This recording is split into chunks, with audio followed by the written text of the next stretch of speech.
Hello and welcome to the channel. My name is Sean Huggins and this is the Owls with Hugs. Thank you so much for being here. Today we have British SAS versus US Navy SEALs. Oh baby. Yeah, we're going to see what's the difference between the British SAS and the US Navy SEALs. This will be a military training comparison. I'm assuming we're going to find out how they both train and what they both do and all that good stuff. How do they compare? All that should be very interesting. But before we get into that, if you haven't already, please consider subscribing, leaving a like on the video, leaving a comment down in the comment section. All that good stuff is quick, easy, free, and it really helps the channel a lot, especially subscribing. We're trying to get to that magical 1,000 subscriber mark. So if you do, then thank you in advance. But anyways, let's waste no more time yapping. Let's see the difference between British SAS versus US Navy SEALs. Here we go. The British Army Special Air Force, aka SAS, began operations in 1941 during the Second World War. The reason for having such a specialized set of soldiers was to get behind enemy lines and attack them from within, or at least destroy what they could while gaining intelligence. Oh damn, okay. I'm gonna be honest, I don't know much of anything about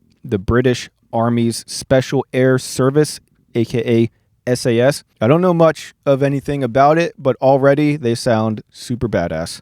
It still takes part in operations that involve the United Kingdom, but as it's very much a covert special forces unit, much of what the SAS does is a secret. The Navy SEALs, Sea, Air, and Land Team, was formed much later when President John F. Kennedy established them in 1962 as a clandestine unit which, like the SAS, would take on special missions much of the time in very hostile environments. They also act under a veil of secrecy and are sometimes referred to as America's Secret Warriors. If both these units are so secretive, then how does one get a job with them? Well, with the SAS, there is a small problem to begin with if you are a mere civilian. They won't allow you to apply. So to start with, you must already be in the British Armed Forces or be a soldier in the British Commonwealth. Another way to get in is to join the SAS Reserves, and they do accept civilians. As long as you've passed the reserve training and worked with them at least 18 months, you can apply to work in the SAS proper. To apply for the SAS, you should be between 18 and 32 years of age. Damn it! I'm 33. I just missed my chance. And be in amazing physical and mental shape. You'll be okay, well, never mind.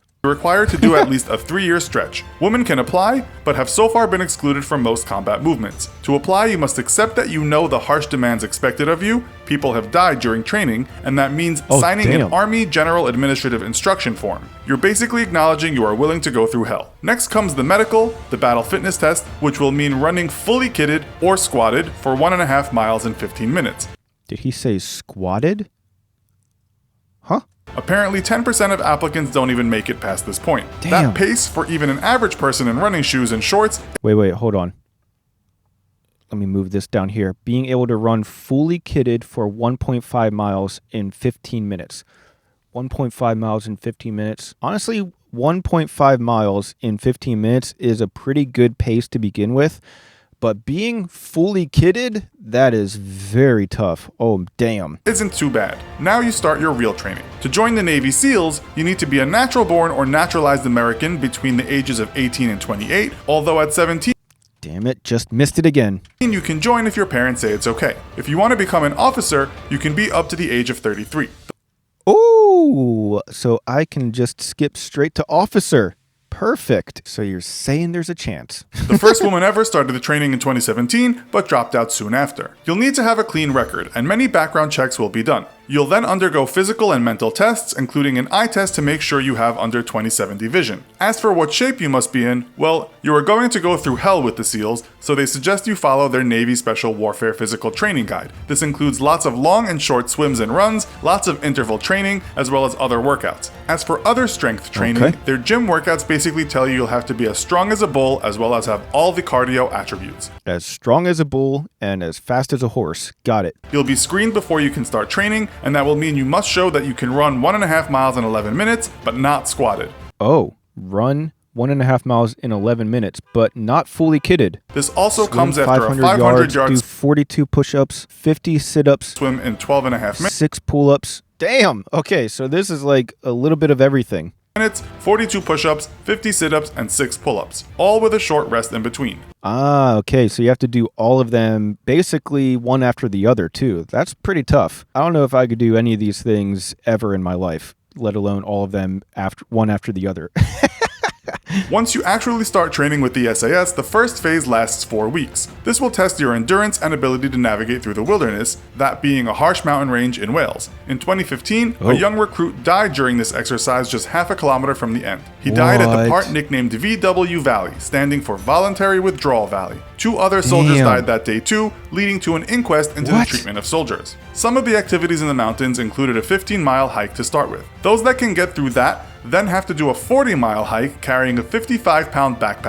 Oh my god, dude, that's wild. A 40-mile hike carrying a 55-pound backpack. Dude, oh my god. Yo, that is crazy. I don't know how anybody can even do that, let alone doing that after all these other things that they have to do. A rifle plus their food and water. They're not allowed to use any established trails, but they do have a map and a compass. After that, they can rest a bit and start the weapons training phase, as well as do parachute training. After that, there is 6 weeks of jungle training, usually in the rainforests of Belize, Borneo, or Brunei. The last phase is called escape and evasion, which will mean being forced into some horrible survival scenarios, as well as learning how to handle being interrogated. Wow, that is intense. This will include humiliations and other psychological harassment, as well as being blindfolded, deprived of sleep, given nothing to eat or drink, being put in stress positions, imprisoned in a small cage, and having to listen to loud noises all the time. Oh my god, so dude, these guys are freaking badass. They're legitimately tortured. Oh SAS tough guy turned novelist said physical injuries finish a lot of people off during training, but you need a lot of strength of will to get through the psychological stuff. In 2016, the Washington Times reported that 1 Navy SEAL died in 3 out of the last 4 training classes. One was a drowning, another a suicide, and another a car crash after drinking heavily. The Post states that the 6-month training will include a 7-day stretch of little sleep, self-induced hypothermia, and brutal physical conditioning known as Hell Week. It's Hell Week where most recruits drop out. The training in Colorado starts with 5 weeks of pre-training in class. Get through that and you enter the realm of pain and indignity. The Navy SEALs website doesn't go into specifics, but states that you'll be tested to your limits of fatigue. This will include running through sand, swimming in oceans, sometimes in the middle of the night with your clothes on, rappelling down cliffs or buildings at speed, enduring cold and heat, getting lost and finding ways out, combat training, long-distance underwater dives, weapons and explosives training, mission planning, tactics training, and more. Hell Week seems to be the worst part. One soldier described it as being designed to put you through 24/7 days of no rest and continual harassment. From his class of 300, only 19 completed the training. Oh, out of 300, only 19 completed the training. That's crazy. In all, it will last 5.5 days and you'll almost continuously be pushed to your limits. Damn. You are allowed no more than about 4 hours sleep during the entire training. You'll also have to 4 hours of sleep for a whole week of doing crazy other like physical and mental exercises. Unreal. Deal with integration in what's called the survival, evasion, resistance, and escape phase. Former SEAL Brandon Webb said it will involve sacks over your head, being beaten with sticks, and humiliation. It's here, he said, that some people lose their minds. At least after that, you get some classroom time. For 7 weeks, you'll also have a land warfare phase as well as parachute training. If you pass it all, you'll be given the Navy SEAL Trident, but then have to do advanced training. This will include sniper, communications, and free fall parachute training. Once you are done, you'll have way more weapons to use than a regular soldier. In the SAS, this will include a C8 carbine assault rifle, an ultra-compact individual weapon, an M16, an HK MP5 submachine gun, an HK 417 sniper rifle, an AW-50 anti-material rifle, handguns, tear gas, canister launchers, stun grenades, rocket launchers, portable anti-personnel mines, grenade launchers, surface-to-air missiles, and many more things it will take too much time to talk about. You'll also, of course, get all the kit, including things like body armor. According to the Navy SEALs website, your regular SEAL on land will carry such things as the Colt Automatic Rifle 15, the M60 machine gun, M203 grenade launchers, a shotgun, an SASR 50 caliber sniper rifle, an M107 anti-material rifle, a Beretta M9 handgun, a 20mm Gatling gun, and AT-4 rockets. Dude, they're like the real-life freaking James Bond. Again, these are just some of the most used weapons, as the list is endless. So, who do you think has the best training? Wow. I mean, that's hard to say. They're pretty comparable, and I don't want to answer that question and say that one is better than the other, because I don't want to ever have to run into whoever I don't select out in the wild, and then have them be like, oh, I saw your video. So you think that SAS isn't as badass as Navy SEALs, or you think that Navy SEALs aren't as badass as the SAS? And then they're like, let me show you a little something. So I will choose to not answer that question and just say that I'm on both of your guys' sides. Let's just say that. Okay? Huggy is friend, not food. But actually, though, I mean, I don't know how you could even determine who's more badass. They're both 10 out of 10.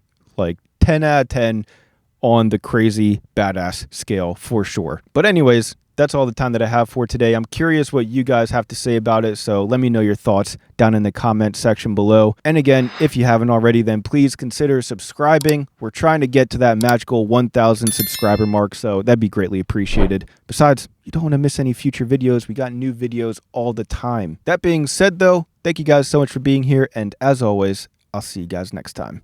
Peace.